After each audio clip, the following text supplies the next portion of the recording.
नमस्ते, मैं हूं सुरेश कुमार एकलवे और आप देख रहे हैं हिंदुस्तान न्यूज एंड टिप्स। प्रधानमंत्री नरेंद्र मोदी का मूड घूम गया है। अब उसका बड़ा खामियाजा पूरे पाकिस्तान को उठाना पड़ेगा। जिस प्रकार पीएम मोदी ने नगरोटा इनकाउंटर पर खुलकर पाकिस्तान का नाम लिया और अपने ट्वीट से पूरी दुनिया को इसकी जानकारी दी, उससे पाकिस्तान के होश उड़ गए हैं। केवल होश ही नहीं उड़े, बल्कि जिस तरह पीएम मोदी ने केंद्रीय गृह मंत्री अमित शाह, विदेश सचिव आईबी और एनएसए अजीत डोभाल समेत राष्ट्रीय सुरक्षा से जुड़े अधिकारियों से बैठक की, उसने पाकिस्तान की घबराहट बढ़ा दी है।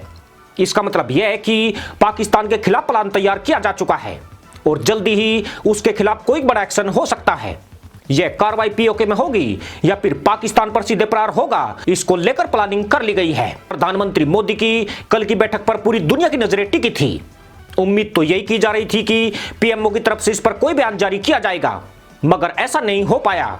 विदेश मंत्रालय ने भी नगरोटा इनकाउंटर और उक्त मीटिंग पर कोई प्रेस रिलीज जारी नहीं की। यानी ये पाकिस्तान को ठोकने से पहले का सन्नाटा है। और ठीक उरी और पुलवामा की घटना के बाद पीएम मोदी की खामोशी की तरह इस बार भी सब कुछ नॉर्मल दिखाने की कोशिश हो रही है। यूं भी मोदी के अंदाज का भारत से ज्यादा पाकिस्तान भुगत भोगी है, इसलिए अनुमान लगाना मुश्किल नहीं है कि मदरसा पैदाइश के नेताओं और उनकी बलबचोर रैपिस्ट आर्मी के किस तरह पैर कांप रहे होंगे और तैमंद पसीने से बुरी तरह सरोबार होंगे। नगोर्टा में हुरों की खोज में भेजे गए पाकिस्तान के मुसलमान दहशतगर्दों की पूरी कुंडलियां एजेंसियों के हाथ लग चुकी है। हाल ही में खरीदी गई पाकिस्तानी मेडिसिन और खाने के सामान, मोबाइल फोन और चीन निर्मित हथियार ऐसे तमाम सबूत है जिनसे साफ इशारा मिलता है कि पाकिस्तान कुछ बड़ा करने की फिराक में था। जिस प्रकार 4 मुसलमान आतंकी 11 AK-47 राइफलें लेकर सांबा सेक्टर से भारत में घुसे थे, वह पाकिस्तान की एक बड़ी साजिश का संकेत माना जा रहा है। यानी पाकिस्तान ने जाने अनजाने मोदी को एक बार फिर से छेड़ने की कोशिश की है और एक ऐसे शेर को ललकारा है जो छेड़ने के बाद छोड़ता नहीं है। अब पाकिस्तान की ठुकाई और दुर्गति होने वाली है। वह हर घंटे के बाद निचोड़ते पाकिस्तानी तहमतों से भी साबित होता है। इधर पीएम मोदी की मीटिंग खत्म हुई, उधर पाक फौज प्रमुख जनरल कमर जावेद बाजवा ने बलबचोर फौज के अधिकारियों के साथ बैठक शुरू कर दी। बाजवा ने अपनी सेना को अलर्ट मोड पर रहने का आदेश दिया है। उन्होंने भारत की तरफ से होने वाली कार्रवाई का मुंह तोड़ जवाब देने को कहा है। पर सवाल यह भी है कि बाजवा के रण छोड़ मुंह तोड़ जवाब कैसे देंगे। 13 नवंबर को भारत द्वारा एलओसी पर की गई भारी तबाही के बाद से बलबचोर पाक सैनिक अभी भी अपनी पोस्ट पर आने से डर रहे हैं। एलओसी से 2 किलोमीटर की दूरी पर बनी पाकिस्तान की सभी पोस्ट भारतीय सेना के निशाने पर है। अगर कोई भी रैपिस्ट पाक जवान इधर आया तो हुरों की तलाश में भेज दिया जाएगा। इसी बीच जम्मू कश्मीर से आई एक बड़ी खबर ने पाक फौज की हवा खराब कर दी है। भारतीय सेना ने एलओसी से लगते सभी गांव पूरी तरह खाली करा लिए हैं और यहां पर मौजूद सभी ग्रामीणों को एलओसी से 20 किलोमीटर पीछे भेज दिया गया है। इंडियन आर्मी द्वारा यह प्रक्रिया पिछले 1 महीने से चल रही है। यह सब इतने बड़े पैमाने और गोपनीय तरीके से हुआ है कि मीडिया को भी इसकी जानकारी कांग्रेस पार्टी के द्वारा लग पाई, जिसके बाद सेना ने भी माना है कि एलओसी पर पाकिस्तान की तरफ से सीज फायर के उल्लंघन और उसकी तरफ से इस्तेमाल की जा रही भारी आर्टिलरी की वजह से यह कदम उठाया गया है। सेना ने लगभग 400 गांव को पूरी तरह खाली करा लिया है। साथ ही इन गांव में अपने भारी हथियारों का जमावड़ा भी कर दिया है। खास बात यह है कि सेना द्वारा यह कदम एलओसी पर ही उठाया गया है। पाकिस्तान से लगती अंतरराष्ट्रीय सीमा पर हालात पूर्ववत बने हुए हैं। ऐसे में सवाल उठ रहे हैं कि क्या भारत किसी बड़ी प्लानिंग को अंजाम देने की तैयारी में है, क्योंकि एलओसी से इतनी बड़ी तादाद में लोगों का पलायन 1999 में कारगिल युद्ध के वक्त भी नहीं हुआ था। उस दौरान भी नियंत्रण रेखा के पास बसे लोगों को बंकरों में छुपाया गया था। वैसे आपको याद होगा कि 20 दिन पहले ही हमने आपको यह बता दिया था कि एलओसी के पास के गांव पूरी तरह खाली कराए जा रहे हैं। साथ ही यह भी बताया था कि पीओके में बसे पाकिस्तानी नागरिक किस तरह से पलायन करके वापस पाकिस्तान की ओर भाग रहे हैं। भारतीय फौज काफी वक्त से चुपचाप अपनी तैयारियों में लगी हुई है और किसी बड़े एक्शन से पहले की पृष्ठभूमि तैयार करने में जुटी है। अब जिस तरह की खबरें आ रही है उसके मुताबिक भारतीय सेना नवंबर से दिसंबर के बीच कोई बहुत बड़ी कार्रवाई कर सकती है, क्योंकि पाकिस्तान अब हद से ज्यादा आगे बढ़ चुका है और उसने नगरोटा में अपनी मौजूदगी से भारत को इसका मौका दे दिया है। गुरुवार को ही MM नरवणे ने पाकिस्तान को खुली चेतावनी देते हुए कहा था कि भारत में घुसने वाला मुसलमान आतंकवादी जिंदा वापस नहीं जाएगा।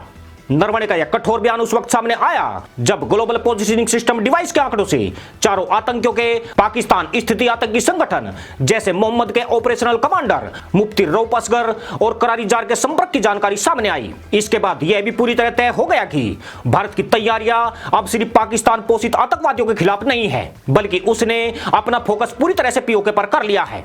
भारत साम दाम दंड भेद की रणनीति के तहत पीओके को पाकिस्तान से मुक्त करना चाहता है। इसलिए एलओसी पर हो रही तमाम हलचल को इसी परिप्रेक्ष्य में देखा जा रहा है। खासतौर से केंद्रीय गृह मंत्री अमित शाह द्वारा पिछले साल अगस्त में पीओके के लिए जान देने वाले बयान के बाद भारत के इस हिस्से की वापसी की उम्मीदें बहुत ज्यादा बढ़ चुकी हैं। खुद थल सेना प्रमुख जनरल एमएम नरवणे भी पीओके को वापस लाने का वादा कर चुके हैं। पाकिस्तान को पिछले साल से ही पीओके के छिन जाने की फिक्र सता रही है। यही वजह है कि वह भी अपनी सीमा में बड़े पैमाने पर सेना की तैनाती कर रहा है। उसने एलओसी से सटे संवेदनशील इलाकों में भारी सैनिक जमावड़ा किया है। उसने कम से कम 20,000 सैनिक पीओके की सुरक्षा हेतु खड़े किए हैं। साथ ही इन सैनिकों का मकसद भारतीय सेना की तरफ से होने वाली किसी तरह की सर्जिकल स्ट्राइक को रोकना भी है। नगरोटा में निपटाए गए 4 जाहिल पाकिस्तानियों के बाद स्थिति एक बार फिर तनावपूर्ण हो गई है। अब यह ढकी छुपी संभावना नहीं है कि भारत पाकिस्तान को इसका जवाब जरूर देगा। यह जवाब कितने बड़े पैमाने पर और किस वक्त और कहां दिया जाएगा, संभवतः उसकी तैयारी भी कर ली गई है। पाकिस्तान ने 13 नवंबर को गोलाबारी के बाद ही पीओके में स्थित आतंकी ठिकानों को खाली करा लिया है। या मौजूद आतंकियों को ग्रामीण आबादी में बने पाक सेना के बंकर में भेज दिया गया है। साथ ही लॉन्चिंग पैड से 500 मीटर दूरी तक सीसीटीवी कैमरों का जाल बिछा दिया है और अन्य सर्विलांस उपकरण की सीमा से निगरानी शुरू कर दी है। यह सब कवायद इसलिए की गई है ताकि इंडियन आर्मी की किसी कार्रवाई से बचा जा सके। परंतु पाकिस्तान की इस तरह की कोशिशों के बावजूद भी भारत के हमले से सुरक्षित नहीं है। भारत के पास उसे सबक सिखाने के लिए एक दो नहीं ऐसी विकल्प है। भारत जीसैट से पाकिस्तान के घरों में झांकने तक की क्षमता से लैस है। खुद पाकिस्तान के मंत्री भी कह चुके हैं कि भारत अपने सैटेलाइट से उनके महत्वपूर्ण अड्डों की निगरानी कर रहा है। ऐसे में पाकिस्तान पर हमले का खतरा बहुत ज्यादा बढ़ गया है और भारत उसके लिए कमर भी कस चुका है। पिछले दिनों 15 नवंबर को पाकिस्तान ने गिलगिट बाल्टिस्तान में चुनाव संपन्न कराए हैं। इन चुनाव को लेकर भारत ने पाकिस्तान के सामने कड़ा विरोध दर्ज कराया था, पर लगता यूं है कि पाकिस्तान ने इसे काफी हल्के में लिया है। पाकिस्तान ने यह कदम उठाकर सीधे पीएम मोदी को चुनौती दी है। पाकिस्तान की इस हरकत से भारत और ज्यादा गुस्से में आ गया है। नगरोटा में 4 मुसलमान दहशतगर्दों को भेजकर उसने ठिठ्ठा का प्रमाण दिया है। यह दोनों ही पाकिस्तानी दुस्साहस भारत सहन कर पाएगा, यह उसकी गलतफहमी साबित होने वाली है। भारतीय सेना पूरी तरह से एक्शन मोड में है। एलओसी पर 13 नवंबर को ही गोलाबारी 2 दिन शांत रहने के बाद कल फिर से शुरू हो गई। इस बार सेना की तरफ से गोले की बजाय पाकिस्तान में सीधे बम मारे जा रहे हैं, जिनसे पाकिस्तान के सेना के ठिकानों पर भारी तबाही हुई है। हालांकि इसे पिन पॉइंट स्ट्राइक मिशन का नाम दिया गया है, मगर भारतीय सेना की इस कार्रवाई ने पाकिस्तान के सभी पॉइंट ढीले कर दिए हैं। खुद पाकिस्तान के हिस्से वाले लोगों का कहना है कि भारत की ओर से इतनी जबरदस्त बमबारी 1971 के बाद ही देखने को मिली है, पर यह सिर्फ तूफान के आने से पहले का संकेत है। अभी तो पाकिस्तान में बहुत कुछ होना बाकी है। इसी के साथ अनुमति दोस्तों, जय जवान, जय किसान, जय हिंद, वंदे मातरम।